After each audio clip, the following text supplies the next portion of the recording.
کل ایک صاحب مجھے ملے، کہہ رہے ہیں 3 گھر آپ نے پالے ہوئے، ابھی تک ذاتی گھر نہیں بنایا، ٹینشن نہیں ہوتی؟ میں نے کہا دن کتنے رہ گئے؟ ویسے ہی کورونا کی ایسی ایک وبا آئی ہوئی ہے، اسی میں لپٹ گئے تو اسی میں نکل لیے. اب کرونا تو جوان بوڑھے کو فرق ہی نہیں کر رہا، اور جس طرح سے کراؤڈ ہم سے ملنے کے لیے آتا ہے تو پورا امکان ہے کوئی نہ کوئی اپنا کرونا پارسل کرے گا. مجھے تو ایسا ہی لگ رہا ہے. زیادہ تر وہ لوگ گئے ہیں جو پبلک فگر تھے. کرونا میں زیادہ تر ان لوگوں کا انتقال ہوا ہے جو مجمع میں گھلتے ملتے. زیادہ تر آپ دیکھ لو ہسٹری. تو پبلک پوری کوشش کر رہی ہے، اور منہ پہ آ کے چھینک بھی رہے ہوتے ہیں. تو میں کہہ رہا ہوں یار ہم تو پھر بھی احتیاط کوشش کر رہے ہیں، لیکن پبلک تھوڑی احتیاط کرتی ہے. کل ایک صاحب آئے منہ میں گھسے جا رہے ہیں بات کرنے کے لیے. میں کہہ رہا ہوں بھائی تھوڑا سا پیچھے ہو جاؤ یار. نہیں، گھسے جا رہے ہیں لوگ. پتہ نہیں کس طرح سے، سب نہیں ہوتے ایسے، لیکن بہت سے لوگ بات. ویسے بھی انسان کو عجیب سا لگتا ہے نا بھائی، تھوڑا سا 6 فٹ کا نہیں تو 1 فٹ کا تو رکھ لو. جو قدرتی فاصلہ ہوتا ہے وہ تو رکھو کم از کم. تو پتہ نہیں ہے بھائی کب مر جائیں. اور بہت زندہ رہ لیے تو کتنے رہ لیں گے، 60 سال 70 سال رہ کتنا گیا. یہ ایسے بقرعید آتی ہے، عید آتی ہے، رمضان، ابھی رمضان گزرا تھا، پھر آگے رمضان آ جائے گا. ایسے تھوڑی چند دفعہ اور ہوگا. انا للہ و انا الیہ راجعون. آج جی حضرت مفتی طارق مسعود صاحب اس دنیا سے، دار فانی سے کوچ کر گئے. تو سب کے ساتھ ہوگا یہ کچھ. تو جب ہوگا تو کیا دیواروں اینٹوں سے دل لگانا یار، بے وقوفوں والی حرکت. مل جائے ٹھیک ہے، فری پھوکٹ میں کوئی دے دے ٹھیک ہے، لے لیں گے. دے گا نہیں کوئی، اتنا فری کوئی بھی نہیں ہے. یا بہت اللہ نے دے دیا تو چلو جب سارے کام ہو گئے، اب صدقہ بھی ہو گیا، خیرات بھی ہو گیا، بچوں کی تعلیم بھی ہو گئی، بچ گئے، چلو یار گھر خرید لو. فری پھوکٹ کا وہ بھی ایک قسم کے فری پھوکٹ کا ہی ہو گیا نا. دنیا میں سب سے بڑا بے وقوف اور احمق وہ ہے جو دیواروں اینٹوں سے دل لگائے. یاد رکھو، یہ میں نہیں کہہ رہا، یہ حدیث کا مفہوم ہے. مسلمان کا پیسہ سب سے آخر میں تعمیر پہ خرچ ہوتا ہے، سب سے لاسٹ میں. اور ہمارے ہاں ابتدا کہاں سے ہوتی ہے؟ تعمیر سے. پیسہ آتا ہی سب سے پہلے دیوار اینٹے پہ لگائے گا. مسلمان دنیا کو مسافر خانہ سمجھتا ہے. وہ کہتا ہے سفر میں جو کیش مزے ہیں وہ اڑا لو، ٹھیک ہے نا، جو کیش مزے ہیں. نبی نے کیا فرمایا؟ یقول العبد مالی مالی. انسان کہتا ہے میرا مال میرا مال. فرمایا تیرا مال صرف وہ ہے لبستہ، پہن لیا اور پرانا کر دیا، اکلتا کھا لیا، فافنیتا ختم کر دیا، بس.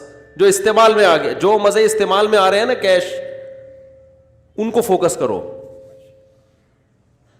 اچھا کھاؤ، استعمال میں آ جائے گا نا. اچھی سواری رکھو، یہ استعمال میں آ رہی ہے.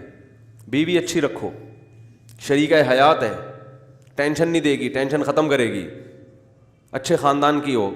نہیں مل رہی، وہ میرا کلپ بہت چلا تھا نا، شکل وکل آج کل کوئی بھی نہیں دیکھ رہا، روکھڑا. موسیٰ علیہ السلام کے جو سسر تھے انہوں نے کہا تھا 10 سال بکریاں چراؤ گے تو بیٹی دوں گا. حضرت موسیٰ نے فرمایا قبول ہے.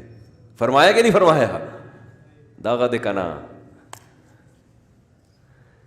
تو 10 سال بکریاں چرائیں. انہوں نے کہا کوئی بات نہیں، خاندانی رشتہ مل رہا ہے بھائی، اتنے بڑے بزرگ کی بیٹی مل رہی ہے جن کا قرآن میں اللہ تذکرہ کر رہا ہے. وہ حیا والی لڑکیاں ہیں. جاءت احداہما تمشی علی استحیاء. قرآن کہہ رہا ہے ایک بچی آئی موسیٰ علیہ السلام کو بلانے کے لیے، حیا کے ساتھ چلتی ہوئی، آنکھوں سے حیا جھلک رہی تھی، چال سے حیا. حضرت موسیٰ کو جب پیشکش ہوئی ہے کہ ایک بیٹی سے آپ کی شادی کروں گا، 10 سال بکریاں چراؤ، قال ذلک بینی و بینک. فرمایا یہ میرے اور آپ کے درمیان کیا ہو گیا؟ ایگریمنٹ، قبول ہے. ہمارے یہاں کا مکھنچو ہوتا 10 سال بکریاں، پاگل ہوں کیا میں؟ تو گھومتا رہتا کنواروں کی طرح، اور مل جاتی کوئی خاندانی نہیں ملتی پھر اس کو. وہی مل جاتی کوئی بازار میں گھوم رہی ہوتی بیچاری، کوئی تو، اور کوئی خاندانی کوئی اس کا وہ نہ ہوتا پیچھے، کوئی تربیت نہ ہوتی. بس ویسے ہی ایک راہ چلتے ہوئے لوگ کہہ رہے ہوتے ہیں نا یہ رشتہ کہاں سے ملا؟ بس راہ چلتے ہوئے اچانک آنکھ مٹکا ہوا تھا اور آنکھوں کے تبادلے ہوئے تھے. اور آج یہ ہماری شریکہ حیات ہے. تو پھر تو ایسا ہی ہوگا بھائی. W11 میں ملاقات ہو رہی ہے کسی کی, جنازوں پہ سیٹنگ ہو رہی ہے. بس ایک نظر پڑی اور سمجھ میں آ گیا. تو کیسے سمجھ میں آ گیا کہ نظر میں؟ آپ کو اخلاق کا کیا پتہ, اس کے طور طریقوں کیا پتہ, کس خاندان سے ہے, پہلے سے گھر سے بھاگی بھی تو نہیں ہے خدا نخواستہ. تو موسیٰ علیہ السلام نے 10 سال بکریاں چرائیں. خیر بات پھر کہاں چل رہی تھی, کدھر سے بار بار موضوع کو, آج رفیع بھائی بھی نہیں ہے, 2 منٹ ہم تھوڑا سا ختم, بس کدھر گیا, کیا کہہ رہا تھا میں, بات تو کہیں ٹھکانے تو لگاؤں ہے. کس کی؟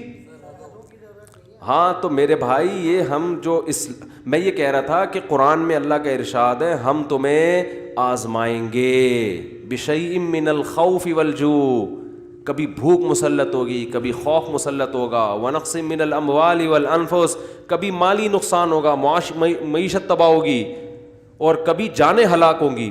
تو اس وقت جو وبا دنیا میں پھیل چکی ہے نا کووڈ-19 کے نام سے, اس میں یہ تمام ٹینشنیں جو اللہ نے قرآن میں ذکر کی ہیں ایک ہی ٹائم پہ انسانوں کو ان سے واسطہ پڑ رہا ہے. جانیں بھی ہلاک ہو رہی ہیں, معاشی ترقی بھی تباہ و برباد ہو رہی ہے, بے روزگاری لوگوں کی بڑھ رہی ہے. تو لوگ فون کر کے پوچھتے ہیں کیا کریں, بوکھلاہٹ کا شکار ہیں. بھائی ان بوکھلاہٹ میں غیر مسلموں کے پاس کوئی راستہ نہیں ہے سوائے ٹینشن میں آنے کا. ہمارے پاس راستہ ہے, وہ کیا ہے؟ قالوا انا للہ و انا الیہ راجعون. فرمایا اہل ایمان کہتے ہیں ہم اللہ کے غلام ہیں, ہم نے لوٹ کر اسی کی طرف جانا ہے. یہ دنیا مسافر خانہ ہے, رہنے کی جگہ نہیں ہے. کوئی کرونا کی لپیٹ میں جائے گا, کوئی ٹرک کے نیچے آ کے جائے گا, ٹھیک ہے نا, کوئی کسی بیماری سے جائے گا. جب رہنا ہی نہیں ہے تو کوئی جلدی جائے گا, کوئی تھوڑا لیٹ جائے گا. تو یہ اصل ہے ہی نہیں, اصل آخرت ہے. اور آخرت میں اجر کمانے کا طریقہ کیا ہے کہ اس آزمائش میں اللہ کو راضی کیا جائے, اس کا شکر ادا کیا جائے, ٹینشن زبردستی کی مسلط نہ کی جائے. تو ہم اللہ کے غلام ہیں, اس کو حق ہے ہمارے ساتھ جو سلوک کرے وہ ہم برداشت کریں گے تو کل قیامت میں اس کا اجر دے گا. تو اس لیے میرے بھائی اپنے آپ کو ڈپریشن سے, اسٹریس سے نکالو.